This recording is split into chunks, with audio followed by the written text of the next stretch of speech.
اپنی جو علل اعلان سپورٹ ہے اس کا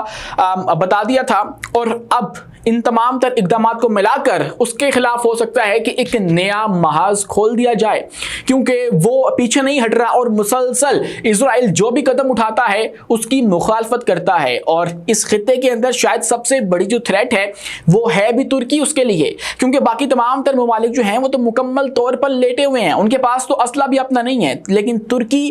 وہ ملک ہے جس کے پاس اپنا اسلحہ بنانے کی صلاحیت موجود ہے، ان کے پاس اپنا 5th جنریشن فائٹر جیٹ ہے، اب تو وہ 6th جنریشن کی طرف بھی موو کرنے والے ہیں، اس کے بعد ان کی اپنی جو کمپنیز ہیں وہ پوری دنیا کے اندر مقبول ہیں، ہر دفاعی شعبے کے اندر جو ہیں وہ اپنا ایک نام رکھتے ہیں، تو اسی لیے اسرائیل کو سب سے بڑی جو تھریٹ ہے اس خطے کے اندر وہ ترکی کو لے کر ہے، اور اب ہو سکتا ہے وہ اسی جواز کو اپناتے ہوئے ترکی کو بھی نشانہ بنائیں، اس کو اپنی راہ سے ہٹانے کی کوشش کریں، کیونکہ جب تک ترکی ہوگا تب تک ان ممالک کے اوپر جب بھی حملہ ہوگا تو ترکی جو ہے وہ ان کو سپورٹ کرتا رہے گا، لیکن اب جو ہے وہ ہو سکتا ہے اس کے اوپر جب حملہ کر دیا جائے تو پھر ایک نئی جنگ آپ کو دیکھنے کو ملے گی۔ اور اس کے بعد ہوا یہ ہے کہ جب اسرائیل کی جانب سے اس طرح کی باتیں چلنے لگی ہیں تو ترکی نے ایک ویڈیو جو ہے وہ سوشل میڈیا کے اوپر جاری کی ہے، جس کے اندر آپ دیکھ سکتے ہیں کہ 4 اسلامی ممالک سعودی عرب، قطر، متحدہ عرب امارات اور مصر، ان سب کے طیارے فضا کے اندر اڑتے ہوئے نظر آ رہے ہیں۔ یہ ویڈیو جو ہے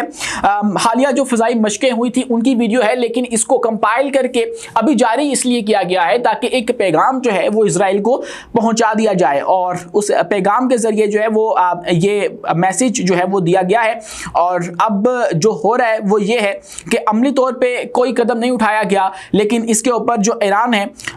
اس نے ایک بڑا ہی دھواں دھار قسم کا جو بیان ہے وہ ان تمام تر عرب ممالک کے لیے جاری کیا ہے، اور وہ یہ ہے، ایران کی جانب سے اب کہا گیا ہے کہ تقاریر سے اسرائیل کا کچھ نہیں بگڑنے والا، مسلم ممالک مشترکہ آپریشن روم بنائیں۔ ایران کا سخت موقف جو ہے وہ سامنے آ چکا ہے۔ ایرانی سپریم نیشنل سیکیورٹی کونسل کے سیکرٹری علی لاریجانی نے ایک بیان میں کہا ہے کہ کسی عملی اقدام کے بغیر صرف تقاریر پر مشتمل اجلاسوں سے اسرائیلی حکومت کا کچھ بھی نہیں بگڑنے والا ہے۔ یہ وہ تلخ حقیقت ہے جو کہ ایران نے پہلے دیکھ لی ہوئی ہے، ایران کا ان سب سے زیادہ تجربہ ہے اسرائیل کے ساتھ نمٹنے میں، تو اسی لیے وہ ان کو بتا رہے ہیں کہ بھائی یہ جو تم لوگ مذاکرات کی طرف جانے والے ہو، امریکی صدر سے جا کے مل رہے ہو، آپ لوگوں کو کہا جائے گا کہ بھائی اب نہیں کرتے، ایسا کچھ نہیں ہونے والا، کل دوبارہ تمہارے اوپر حملہ کیا جائے گا اور کل دوبارہ تمہیں ایک صلح کا، مذاکرات کا، نیگوشیشن کا لولی پاپ دے کر واپس اپنے ملک کے اندر بھیج دیا جائے گا، اور اس کا کوئی بھی جو عملی نتیجہ ہے وہ نہیں نکلنے والا ہے۔ جہاں ایک طرف یہ ہو رہا ہے، وہیں پر پاکستان کو لے کر ایک بہت بڑی خبر یہ سامنے آ رہی ہے کہ پاکستان کی فضائیہ کے اندر ایک بہت بڑا اضافہ دیکھنے کو مل سکتا ہے۔ اب ہمارے جو سپریم کمانڈر ہیں آصف علی زرداری وہ پہنچے ہیں چائنا، اور 10 روزہ ان کا دورہ ہے، اور انہوں نے پہنچتے ہی جو چائنا کی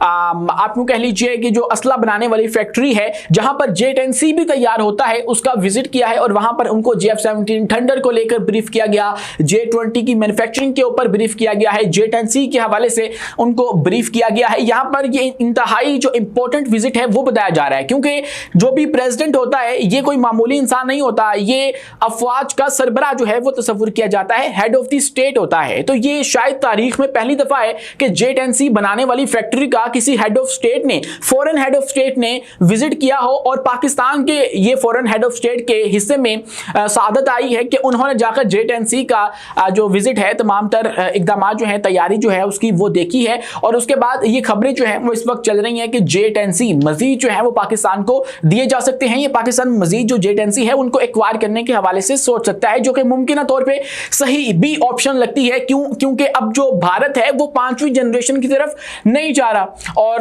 ابھی وہ رافیل مزید خریدنے والا ہے، اور اب حالیہ جو خبر سامنے آئی ہے اس کے مطابق وہ 114 رافیل 2 لاکھ کروڑ کے مزید طیارے خریدنے والے ہیں، اور جب یہ طیارے وہ خریدیں گے تو پاکستان کو 5ویں جنریشن لینے کی ضرورت کیا ہے؟ ماضی میں بھی ہم نے ہمیشہ اپنا جو دفاع ہے وہ کیا ہے، ہم نے کبھی بھی پہلے کوئی بھی جارحانہ اقدام نہیں کیا۔ اب جب بھارت جو ہے وہ 4تھی جنریشن لے رہا ہے تو ہم لوگ بھی 4تھی جنریشن مزید ایکوائر کریں گے ان رافیل کا مقابلہ کرنے کے لیے، اور J-10C is best option for Rafale, اور ان کو تو ضرورت بھی تھی کہ ان کے اسکواڈرنز جو ہیں وہ پاکستان کے بالکل لیول پر آ چکے تھے، لیکن اب ہو سکتا ہے کہ پاکستان جو ہے وہ J-10C مزید ایکوائر کر لے، اور لیٹسٹ والے جو J-10C ہیں وہ پاکستان کے حوالے کر دیے جائیں گے، اور ایک بہت بڑا جو اضافہ ہے وہ پاکستان کی ایئر فورس کے اندر ہو سکتا ہے۔ آج کے لیے اتنا ہی، اپنے میزبان امیس منیر کو دیجیے اجازت، ملتے ہیں اگلی ویڈیو میں کسی نئی معلومات کے ساتھ۔ شکریہ، اللہ حافظ۔